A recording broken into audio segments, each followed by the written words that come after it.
आप और मैं हूं आपके साथ वैभव मिश्रा। तो चलिए बुलेटिन की शुरुआत इस बीच बड़ी खबर से करेंगे। दरअसल कैमरून सीआर सीमा पर बड़ा हादसा हुआ है। जाम्बोये गांव की सोने की खदान ढही है। कम से कम 107 मजदूरों की मौत की खबर है। कई मजदूरों के फंसे होने की आशंका है। राहत और बचाव अभियान जारी है। भारी मशीनों से मलबा हटाया जा रहा है। मृतकों की संख्या बढ़ने की आशंका है। प्रशासन ने फिलहाल जांच के आदेश दिए हैं।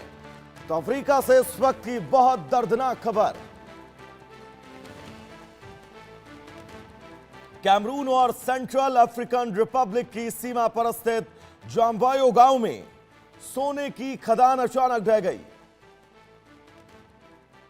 शुरुआती जांच के मुताबिक भीषण हादसे में कम से कम 107 खनिकों के मौत की खबर है। और यह तस्वीर आप सबकी टेलीविजन स्क्रीन पर सीमा क्षेत्र का ये इलाका, और यहां पर जबरदस्त लैंडस्लाइड और ये पूरी सोने की खान ढह गई, जिसमें खनन करने वाले 107 मजदूरों की मौत की खबर है। और आपको बता दें कि सबसे महत्वपूर्ण ये कि आंकड़ा बढ़ने की आशंका है। अरविंद सिंह तेजावत जी जुड़े हुए हैं, फॉरेन एक्सपर्ट हैं। सर बहुत स्वागत है आपका इंडिया न्यूज पर। अफ्रीका की एक खदान, एक बार इसके भौगोलिक क्षेत्रफल और भौगोलिक महत्व का हमारे दर्शकों को समझाइए, और साथ ही यह हादसा कैसे हुआ, किन किन परिस्थितियों का सामना इन खनन वाले इलाकों में मजदूरों को करना पड़ता है। विस्तार से एक बार सर सब कुछ समझाइएगा।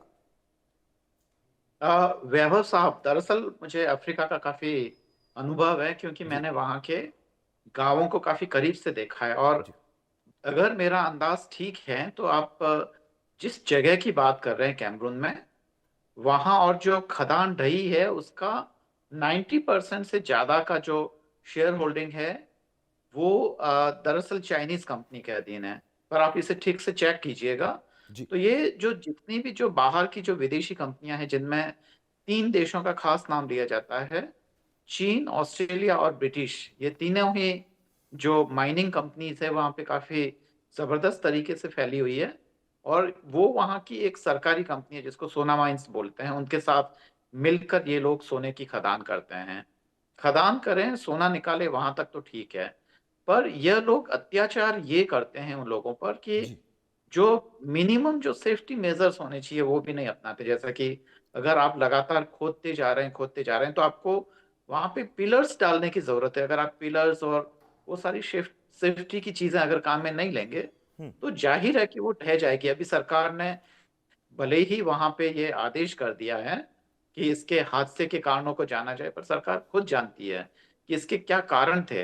यह सब पहले देखने वाली चीजें होती है कि जब माइंस ढह रही है, बहुत सारे लोग वहां पे काम कर रहे हैं, लोग मर रहे हैं, तो ऐसे हालत में सरकार की जिम्मेदारी थी कि उनकी सुरक्षा के लिए जो जरूरी उपाय हैं वो किए जाते हैं। और कैमरून में जिस जगह की आप बात कर रहे हैं, जो जॉम्बिये गांव है, वहां पे दरअसल आप देखिए कि जो मिट्टी है वो काफी धंसने वाली मिट्टी है। मतलब ऐसी मजबूत मिट्टी नहीं है पहाड़ी, जो खासकर जो ज्वालामुखी पहाड़ियां होती है वो वैसी मजबूत नहीं है। ये दरअसल मिट्टी है जो कि बहुत ही काफी ढीली ढाली बंदी है। जी और वहां पे बहुत ज्यादा बारिश होती है, तो इसके कारण ढहने के चांस काफी बढ़ जाते हैं। तो मुझे लगता है कि ये जो जितनी भी मल्टीनेशनल कंपनीज हैं, उनके लालच का खामियाजा उन 107 मजदूरों को भुगतना पड़ा है, और शायद मौतें और ज्यादा बढ़ सकती है। तो देखिए वैभव साहब क्या होता है। तो साहब जी। बिल्कुल, जो तस्वीरें लगातार हम अपने दर्शकों को दिखा रहे हैं, उन तस्वीरों को अगर बहुत ध्यान से देखा जाए तो ये समझा जा सकता है कि बड़ी मात्रा में ये जो पहाड़ी मलबा है ये जमीन पर स्पीड में गिरता है। वहां पर सैकड़ों हजारों की तादाद में लोग जो हैं वो खड़े हुए हैं, जो इस खनन कार्य में कार्यरत रहते हैं। और जिस तरह की ये तस्वीरें हैं तो ये कहा जा सकता है, ईश्वर न करे, ऊपर वाला ना करे, यह आंकड़ा और भी ज्यादा बढ़ सकता है। अब बिल्कुल वैभव साहब, यह आंकड़ा बहुत बढ़ सकता है, क्योंकि अभी ये शुरुआती खबरें हैं। और दूसरी बात यह कि वहां पे जो मीडिया की पहुंच इतनी नहीं है। मतलब अभी जाएंगे, रिपोर्टर्स जाएंगे, तब तक हमें खाली उन्हीं खबरों पर यकीन करना पड़ेगा जो जी सरकार बता रही है। और जाहिर है कि सरकार काफी दबाव में होगी, उन मल्टीनेशनल कंपनीज के भी दबाव में